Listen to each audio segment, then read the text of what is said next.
Good day and hello everyone. My name is Nur Inshira Bibi binti Rafidi, together with my teammates Abdullah Hamdan, Nur Adila Zafira and Zulaika. Today, our group will be presenting our research titled Interactional Metadiscourse in Specialized Spoken Corpus of Monologue Podcast on Challenging Oneself. This study looks at how speakers use language not only to deliver content, but also to interact with their listeners, especially in a monologue podcast. To begin with, our study focuses on the concept of metadiscourse. According to Highland, metadiscourse refers to the language used by speakers or writers to organize their message and to show awareness of the audience. In spoken texts, this is very important because listeners cannot reread or pause the message. In spoken genre, like podcasts, especially monologue podcasts, speakers do not receive direct feedback from the listeners. And because of this, they have to rely on specific linguistic features to guide the listeners and then to express opinions and keep the audience engaged throughout the talk. Therefore, our study aims to investigate how interactional metadiscourse is used in monologue podcasts about challenging oneself. Specifically, we look at the type of markers used, how frequently they appear, and how they function to express stance and engage listeners. Our study is mainly based on Highland's model of interactional metadiscourse. Highland explains that interactional metadiscourse helps speakers present their personal views and build relationships with their audience during communication. The first type of interactional metadiscourse is hedges. Hedges such as maybe, kind of, and I think are used to reduce certainty and soften claims. This allows speakers to sound less forceful and more open to other perspectives. The second type is boosters, including words like really, always, need to. Boosters shows confidence and a strong commitment to an idea. They are often used in motivational talks to encourage listeners and to emphasize important messages. The next types are attitude markers, engagement markers, and self-mentions. Attitude markers show feelings or evaluation. Engagement markers directly involve listeners, and self-mentions such as I and we highlight the speaker's personal presence and experience. Moving on to past studies, interactional metadiscourse has been widely examined in various spoken genres such as TED Talks, political speeches, academic presentations, and interviews. Previous research shows that speakers frequently use interactional markers not only to deliver information, but also to manage their relationship with the audience and guide listeners through their ideas. For example, studies on TED Talks and 3-minute thesis presentations found that engagement markers such as like, you can see, and let's consider are commonly used to maintain listeners' interest and encourage active involvement. These markers help speakers sound more interactive, even in one-way spoken genres. In political speeches, research shows that self-mentions such as I and we are often used to build credibility and to create a sense of solidarity between the speaker and the audience. At the same time, boosters like clearly, certainly are frequently used to express their confidence and authority, helping speakers position themselves as strong and trustworthy leaders. Overall, these studies suggest that interactional metadiscourse plays an important role in shaping how speakers connect with audience across different spoken genres. Rather than simply presenting facts, speakers actively use language to engage listeners and strengthen their messages. In addition, findings from previous studies consistently shows that different interactional metadiscourse markers serve specific communicative functions. One important category is hedges, which are generally used to soften claims by expressing uncertainty and presenting information as opinion rather than established fact. Hedges also allow speakers to show flexibility and respect for different viewpoints. By using hedging expressions, Speakers can avoid sounding too forceful and reduce the risk of face-threatening acts, especially when disagreement may occur. This creates space for multiple interpretations and makes the discourse more inclusive. In contrast, boosters are used to assert propositions and with confidence and emphasize certainty. They also help speakers project authority and strong commitment to their statements. Boosters can also function as a persuasive tool by naturalizing viewpoints and discouraging oppositions, particularly in political discourse, and this is cited by Highland 1998 and 2019, with Charteris Black 2014 and Ali et al. 2020. Through the strategic use of boosters, speakers are able to sound more confident and convincing, which help reinforce their arguments and influence audience perception. Another important category discussed in past studies is attitude markers. These markers allow speakers to express emotional responses, evaluations, and personal stances toward the topic being discussed. By using attitude markers, speakers can make their discourse sound more personal and expressive. This helps listeners to better understand how speakers feel about certain idea and strengthens emotional engagement. Engagement markers, on the other hand, directly involve the listeners by acknowledging their presence and by guiding them through the argument. And these markers help build shared understanding between the speakers and the audiences, and to make spoken discourse feel more interactive. And this is cited by Highland 2005 and 2019 and Adele 2010. Lastly, self-mention contribute to establishing the speaker's rhetorical identity. According to Highland and later studies, using first-person pronouns allows speakers to signal personal involvement, responsibility, and experience, which helps strengthen credibility and connection with the audience. To summarize, past studies clearly shows that interactional metadiscourse play an essential role in managing stance and shaping speakers' audience interaction. They also improve the overall effectiveness of spoken communication by making messages clearer, more engaging, and more persuasive. These markers help speakers express confidence or caution, and to connect emotionally with listeners and to guide the audiences through the spoken discourse. However, despite these findings, most previous research has focused on formal spoken genres, which leads directly to the research gap addressed in our study. Despite the large number of studies on interactional metadiscourse, most research focuses on academic or political spoken genres. There are still limited research done on motivational talks, especially monologue podcasts, which place strong emphasis on personal experience, emotions, and encouragement. Motivational podcasts differ from formal speeches because the speakers often speak casually and directly to the listeners, almost like a one-on-one personal conversation. Hence, our study aims to fill this gap by analyzing interactional metadiscourse in monologue podcasts and contribute to a better understanding of spoken motivational discourse.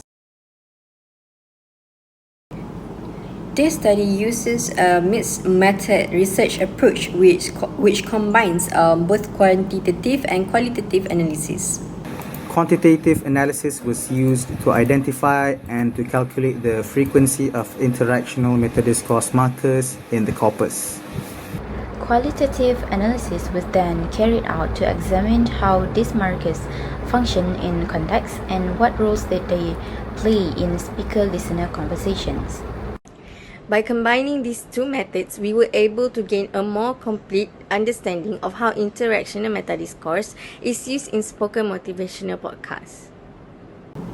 The data for this study consists of 5 motivational monologue podcasts that focus on the theme of challenging oneself. Each podcast features a single speaker sharing personal experiences, reflections, and advice related to stepping out of their comfort zones. The podcasts were selected based on their relevance to the topic, the clarity of the speech, and the suitability for the motivational podcast genre. Altogether, these 5 podcasts were compiled into a small spoken corpus for further analysis. We used a coding scheme that adapted from Highland's model to categorize interactional metadiscourse marker into 5 types. Encount software was used to generate word lists, keyword in context displays, and concordance lines. Before analysis, all the transcripts were cleaned by proofreading, removing fillers and unrelated content. After that, each occurrence was manually checked to ensure that only valid interactional markers were included in the analysis. Moving on to the findings, this section presents the types and frequency of interactional metadiscourse markers found in the 5 monologue podcasts. Based on our analysis, a total of 2,203 interactional metadiscourse markers were identified across all 5 texts. This shows that interactional language plays a very important role in this spoken genre. When we look at the overall distribution, we can see that engagement markers appeared most frequently. For example, the word "you" alone appeared more than 800 times. This clearly shows that speakers frequently address the listeners directly, even though the podcasts are monologues. This helps with creating the feeling of a two-way conversation. The second most frequent category is self-mentions, such as I, mine, we. And this markers shows that speakers often talk about their own experiences, their thoughts and feelings. Now, this is common in motivational podcasts because speakers usually rely on personal stories so that they can inspire the other listeners and to make them relate more. In contrast, hedges, boosters, and attitude markers appeared less frequently compared to engagement markers and self-mentions. However, even though they appear less often, they still play an important role in shaping how messages are delivered. Overall, the frequency results show that monologue podcasts strongly focus on personal connection and audience involvement. This section explains how and why these markers are used in context. First, we look at hedges, which includes words such as kind of, maybe, and could. These hedges are mainly used to reduce certainty and soften the speaker's claim. In monologue podcasts, speakers often avoid sounding too strict or authoritative. For example, the phrase "kind of intimidated" is used to describe feelings in an unclear or flexible way. Instead of stating emotions directly, the speaker leaves room for interpretation. This allows listeners to relate to their own experiences without feeling pressured. Another example is the use of maybe, which signals uncertainty and openness. When speakers say, maybe this is out of my comfort zone, this is because they acknowledge that different people may have different experiences and different comfort zones. And this helps make message more inclusive and relatable. The hedge could is often used to show possibility rather than certainty. This suggests that outcomes are not guaranteed, which makes the advice sound more realistic. Generally, hedges help speakers sound less forceful, more understanding, and more supportive toward listeners. Next, we move on to boosters, such as really, need to, and always. Unlike hedges, boosters are used to express confidence and strong commitment to an idea. For instance, the booster "really" is often used to intensify emotions, such as "I was really apprehensive." This makes the speaker's feelings sound stronger and more convincing, helping listeners emotionally connect with the experience. The phrase "need to" functions as a directive. When the speakers say that you need to step out of your comfort zone, they are strongly encouraging the listeners to take action. And this is especially effective in motivational talks because it pushes the listeners toward a self-improvement. Meanwhile, always is used to present ideas as general truth. By saying we always hear this advice, speakers make the idea sound widely accepted. Overall, boosters help strengthen key messages and motivate listeners to act with confidence. The third category is attitude markers, which include expressions like I think, I feel, and important. This marker shows the speaker's emotions, opinions, and evaluations. For example, I think is often used to express personal opinions while softening assertions. Instead of sounding absolute, the speakers frame their ideas as personal thoughts, which makes the message sound more respectful and reflective. Now, similarly, I feel is used to express emotional experiences, and this allows the speakers to openly share their feelings such as fear, discomfort, or growth. And as a result, listeners may feel emotionally connected and more understood if they are feeling or experiencing the same thing. The word important is used to highlight the value of stepping outside one's comfort zone. This guides listeners toward the intended interpretation and reinforces the motivational message.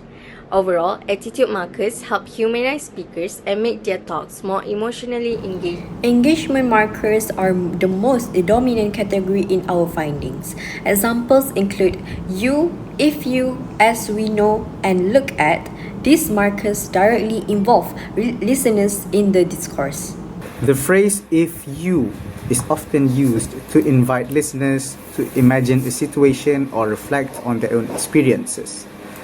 This helps create a shared understanding and makes the message feel more interactive. The marker, as we know, assumes that shared knowledge between the speaker and the audience. And this makes listeners feel more included and a part of the conversations rather than just a passive receivers of information. Meanwhile, look at is used to guide listeners through the speaker's argument or explanation. It directs attention and helps listeners follow the flow of ideas. In general, engagement markers play a crucial role in maintaining listener involvement in monologue podcasts. The final category is self-mentions, such as I, we, and my. These markers highlight the speaker's personal presence and responsibility in the discourse. The frequent use of I allows speakers to share personal stories and experiences. This makes the advice feel more authentic and credible as listeners feel that they are hearing real-life experiences. The pronoun we is often inclusively used to create a sense of unity between the speaker and the audience, and this also reduces the distance between them to build a solidarity. Lastly, my emphasizes ownership and personal reflection. Overall, self-mentions help strengthen persuasion, build trust, and create a closer speaker-listener relationship. To conclude, our findings shows that interactional metadiscourse is widely used in monologue podcasts. Engagement markers and self-mentions are the most dominant types, showing a strong focus on audience involvement and personal storytelling. These markers help speakers manage their clarity, express their stance, and maintain the listeners' engagement throughout the talk. All in all, this study highlights the importance of interactional metadiscourse in spoken motivational contexts and its potential value in teaching public speaking and communication skills.